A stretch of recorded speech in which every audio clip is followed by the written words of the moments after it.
Hello po sa inyong lahat. Isang magandang umaga po sa inyong lahat. Good morning po. Ngayon po ay 3 ng Marso, 2026 anyo at ang oras po ngayon dito sa Los Angeles, California ay alas 6:45 ng umaga.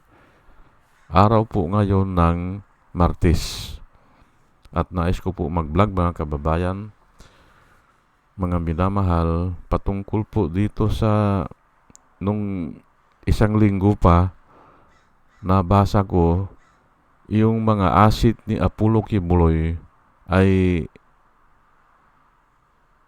na-press o prinis, ano?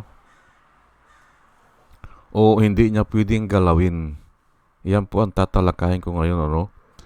Ang title ko po ay Mga Asit ni Apollo Kibuloy na Press. Ayan po.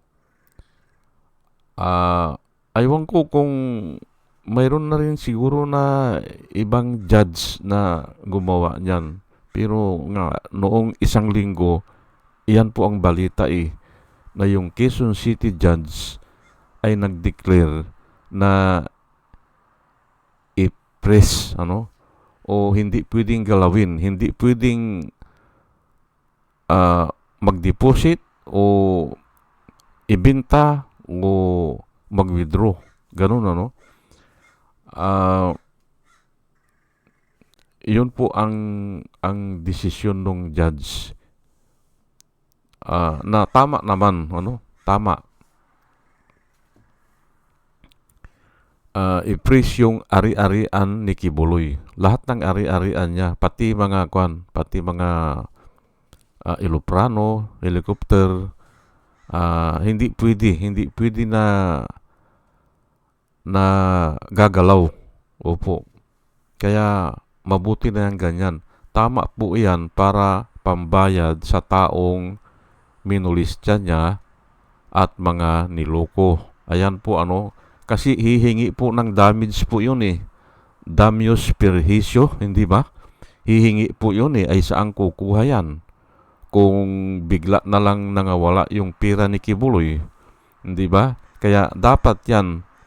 Ikikwento ko lang po sa inyo, dito po sa Amerika, ang unang ginagawa ay ganyan. Kung may ari-arian yung nakasakdal o yung may asunto, ay ang unang i-request ng abogado o yung kalaban na abogado ay i-press ang mga asset, mga bahay, hindi niya pwedeng ibenta. O kung may mga ari-arian siya, hindi pwedeng galawin. Kasi nga ay pambayad yun Opo. Saan naman ang kukuha ng pambayad kung naibenta na niya, hindi ba? Ganun po Kaya tama po yung ginawa ng Quezon City Judge na i-press o hindi niya pwedeng galawin yung mga kayamanan niya. At iyan din po ang unang ginawa dito sa Amerika, dito sa Los Angeles. May kaso din yan si Kibuloy, yung sa pangmolestya ng mga bata, ng mga dalagita. Opo. Nag-complain yun. At ang unang ni-request ng abogado ay yung mga asset dito ni Kibuloy ay hindi niya magalaw. Walang pwedeng maglagay doon sa account o mag-donate at wala ding pwede na ilabas yung pera doon sa account. At saka ganun din sa mga ari-arian, hindi pwedeng ibenta. Opo. At yung dito ko napag-alaman ay kaya ganun ay para may kukunin na pambayad. Kung natalo si Kibuloy, doon kukunin yung pambayad doon sa mga tao na minulista niya. Ayan po, kaya dapat lang po. Ngayon ay ang susunod na tanong nyo siguro ay biblical ba yan? Ay opo, biblical po yan. At ito nga ang tatalakayin ko ngayon dito. may pinanggalingan yan. Katulad ng sinasabi ko, lahat po ng batas natin ay may pinanggalingan na po yan eh.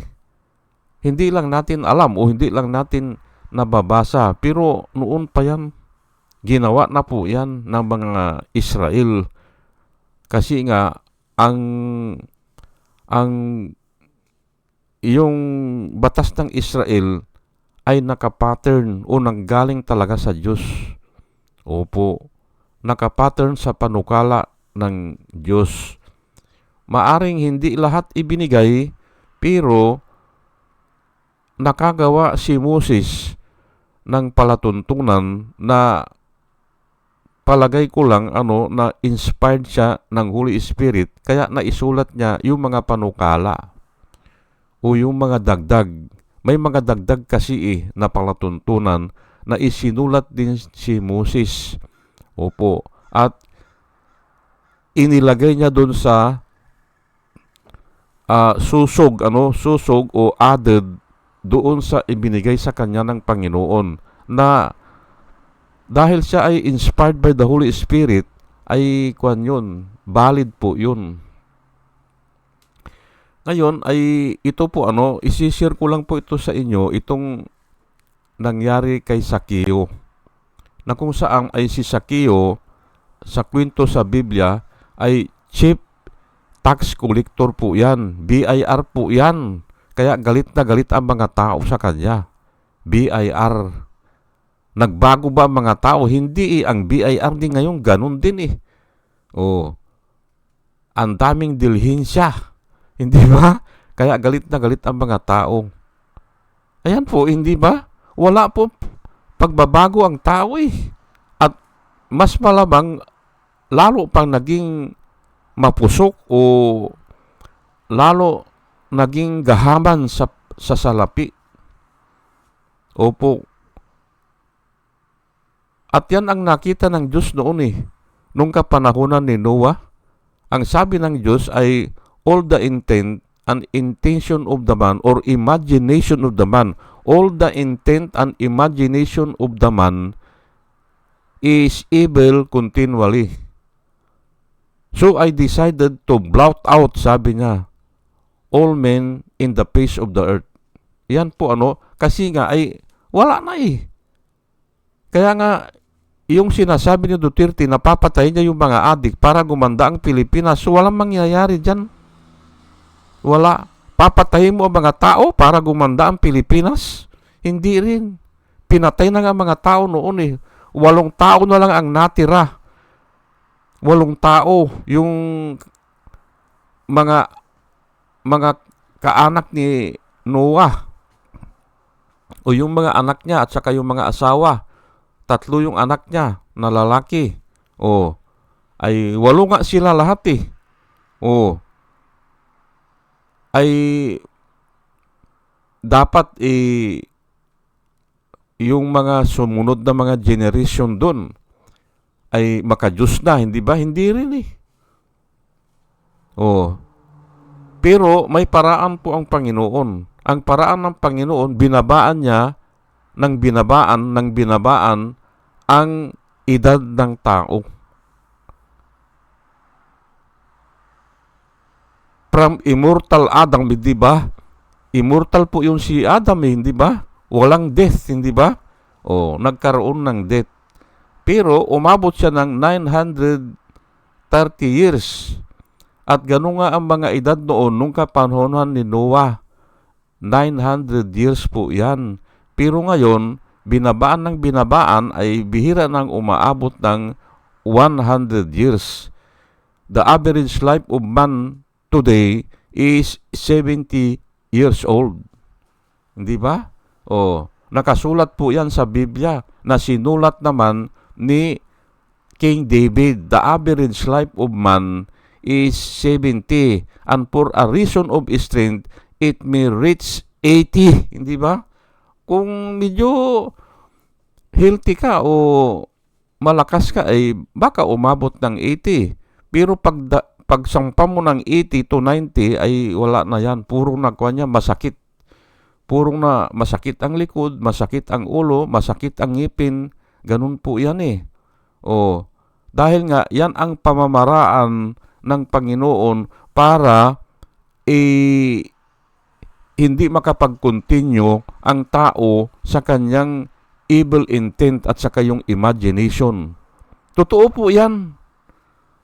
O, ay ngayon, ay ito nga si Sakeo, ay nagsisi po ito Pero nagmanifest siya, ipinakita niya na nagsisi siya. At yan po ang kwento na babasahin natin, na kung saan ay kailangan ibalik mo yung mga ninakaw mo, hindi ba? O bayaran mo yung mga taong niluko mo. Yan po ang kwento ni Sakeo na babasahin natin. Luke 19 verse 8 hanggang 9. But Sakeo stood up and said to the Lord, ayan po kasi pinag-uusapan na di ba? Nagbubulong-bulungan na at naririnig po ni Jesus Christ yan at saka ni Sakeo. Kasi doon kumain si Jesus Christ doon sa bahay ni Sakeo. Ang sabi niya kay Sakeo, Sakeo, bumaba ka dyan sa puno. At very specific, sycamore tree. Opo, sycamore tree. Ako may puno ako dito. Sycamore tree, pinatay ko kasi nga hindi naman nakakain yung bunga Pinatay ko. Opo, ay dito lang ako nakakita ng sycamore tree. Opo. Ngayon, halos lahat yung puno sa Biblia, mayroon ako dito. Pati yung yung fig tree at saka yung olive tree. Mayroon ako dito. Pero hindi ko pinatay hindi ko pinatay yung fig tree at saka yung olive tree. Opo. Yun lang sycamore tree kasi nga walang value. Ang value lang niya ay yung may shade lang, pero pinatay ko na para lalaki yung ibang puno. Ngayon ay ito nga umakyat si Sakeo sa puno ng sycamore tree para makita niya si Jesus na nagdadaan. Ngayon ay ang sabi ni Jesus ay bumaba ka dyan Sakeo at magluto ka o magprepara ka at doon ako kakain sa bahay mo. Ayun nga. At habang kumakain na sila ay simple mga kwan yan mga tao po yan hindi ba? Mga tao ay pinag-uusapan na ito si Sakeo kwan ito tax collector ito masamang tao ito Bakit kumakain dyan si Jesus Christ? Yan po ang kwento sa yung nauna. But Sakeo, dito nga sa verse 8 at saka 9, but Sakeo stood up and said to the Lord, Look Lord, sabi niya, tingnan mo Panginoon, sabi niya, here and now, ngayon din at dito rin. Hindi ba? Ang sabi niya, half of my property I will give to the poor, sabi niya. Or, I'll give half of my possession to the poor, sabi niya. Kalahati ng aking mga kayamanan ay ibibigay ko sa mga mahihirap. Sabi niya, ay kung bilyonaryo siya noon, ay simple, kalahating bilyon ang ibibigay niya sa mahihirap. Palagay ko, magpipila na yung mga mahihirap sa bahay niya Hindi ba? Kasi here and now, sabi niya and if I have cheated anybody out of anything, I will pay back 4 times the amount. And Jesus said to him, Today, salvation has come to this house because he also is a son of Abraham. Ayan po ang nakasulat. Pero doon sa version nakabisado ko ang sabi po dito ay, Look Lord, here and now, half of my possession I will give to the poor. Sabi niya. Hindi ba? Kalahati ay si Bisgaya ba sinasabi? Hindi. Mayaman si Bisgaya, hindi ba? Nag-declare ba siya na kalahati ng aking kayamanan na ibibigay ko na sa mahirap? Wala po Hindi ba? Ayan lang ito si Sakeo. And if I have deprived anyone of anything, sabi niya, kung nanloko ako ng tao o sino bang tao ng kahit anong halaga, sabi niya, I will return it 4 times, sabi niya. Ibabalik ko 4 na bisis. O bakit 4 na beses? Ay naandun po yun nakasulat sa Old Testament. Ayan po, para maintindihan natin. Kaya nga, dapat i-freeze talaga itong pira ni Kibuloy o yung mga asset niya para pambayad sa mga damages na nagawa niya, hindi ba? Minulis niya yung mga bata hindi ba? O, magagandang babae, hindi ba? O, ay, ayan po, hindi ba? At ang sabi ni Jesus Christ, kinonfirm niya, indeed, sabi niya, salvation has come into this house because he also is a son of Abraham. Ayan po, galing pala sila sa linya ni Abraham. Mga Israel nga hindi ba? O, ayan po, saan kinuha? Yung batas natin na ganyan ay dito nga kay Sakeo, hindi ba? At may pinagkuhanan naman si Sakeo na ando naman sa Old Testament. Ay ito po, babasahin ko ay Exodus 22 verse 1. Para maniwala po kayo sa akin na nakasulat pala yan na ibabalik mo yung 4 times na ninakaw mo. Hindi ba? Ibabalik 4 times. Oh, ito po. If a man steals an ox yung baka. Baka po ito or a sheep. Pero dito lang tayo sa sheep, yung sheep.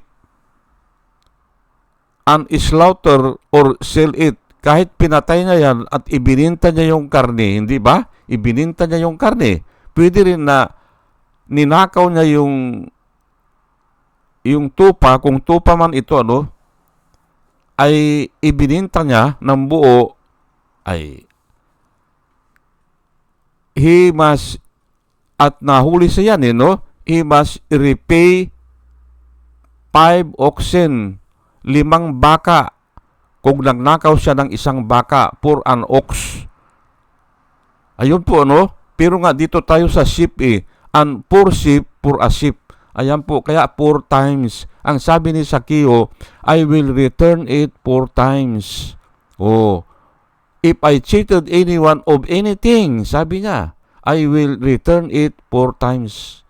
Or I will pay back 4 times. Saan nang galing? Dito nga sa Exodus na palatuntunan na ginawa ni Moses, hindi ba? Oh, marami po 'yan. Pati nga yung babae na ginahasa Nabasa ko kagabi kasi pero hindi ko na lang isinulat dito. Pag ang babae pala ay nakatakda ng ikasal at ginahasa mo pa yan, virgin po at yung sa parang, hindi ba, o sa kagubatan, hindi ba, ay malaki po pala ang parusa kisa doon sa hindi pa naka-dethrone o hindi pa nakakompormiso, hindi ba, na ikakasal na siya. Ay marami pong matututunan sa Biblia. Opo, marami. Iba ang bayad pala doon, matindi ang bayad doon sa babae na virgin na ginahasa mo na nakatakda ng ikasal. Ayan po. O nakapagkasundo na ikakasal siya. Ayan po ay nasa Biblia po yan. O naandun sa palatuntunan. Ngayon ay ako ang sinasabi ko lang po dito ay yung sinabi ni Sakeo na alam ko naman na siya filled of the Holy Spirit na po ito pag ganyan na ang sinasabi. Opo, may mga espiritu na ng Diyos yan, kaya ganun na ang sinasabi niya. O kinokontrol na siya ng Holy Spirit of God. Kaya ang sabi niya ay, Lord, look Lord, sabi niya na, here and now, half of my possessions I will give to the poor. And if I deprive of anyone of anything, sabi niya, I will return it 4 times. Kaya ang sabi ni Jesus Christ, indeed, salvation has come into this house. Ayan po, hindi ba? Kaya valid po itong ginawa ng judge sa Quezon City na pigilin na yung mga i-press hindi niya pwedeng galawin yung mga asset niya ni Kibuloy. Ay wala po tayong magagawa dyan dahil nga ay ang nakikita ko po dyan ay kamay na ng Diyos ang gumagalaw dyan. Kasi napakayabang po nila Dalawa po sila tandem nga sila yan, tandem ni Duterte. At bago siya nakulong naman ito si ay inamin naman niya na tinutulungan siya ni Duterte, pinupuntahan ang dapat puntahan. Sabi nga kinakausap ang dapat kausapin. Ganun po hindi ba? Ay ano ngayon? Hindi ba? Inaayos nila ay may istorya pa nga pinatay yung isang dyan yung parang sultan dahil lang sa lupa, hindi ba? Ayaw ipagbili nung may-ari kasi manamanahan nila yun o kaya ay lupang yun ang tawag doon ano ba yun? Inheritance ba yun? Parang lupa ng mga ninuno ay ayaw niyang ipagbili, pinatay siya. Ayan po, hindi ba? At si Kibuloy ang suspect doon. Kaya nga siya ay mayroon siya ng yung Glory Mountain na ektarya, hindi ba? Aywan ko kung ilang ektarya yan. Pero ang mga chieftain ay mga 5 hectares din siguro ang mga o 7 hectares. Ay bago ka makapagkaroon ng 30 hectares ay ilang tao ang dadaanan mo. Dahil ito naman si Kibuloy, mahirap lang ito Ipagpalagay na binigyan sila ng award noon, yung tatay niya, binigyan ng award ng gobyerno ni Marcos. Na, kasi marami pong pumunta dyan na galing ng ibang lugar Mga Bisaya, mga Tagalog, at saka mga Ilocano pumunta dyan kasi nga binibigyan sila ng lupa. Pero maliliit lang na lupa. Mga 1.5 hectares lang o kaya ay siguro malaki na yung 7 hectares. Malaki na yan. Sa bawat pamilya para sasakahin mo yun. Farming, hindi ba? Ay ang alam ko, wala pang 7 hectares yung ibinigay doon sa tatay niya. Ay marami sila magkakapatid. Maghahati-hati pa sila. Paano ngayon nagkaroon siya ng Glory Mountain, hindi ba? Adi idinaan niya yan sa mga kalukuhan, hindi ba? Kaya nga dapat ay bayaran niya yan.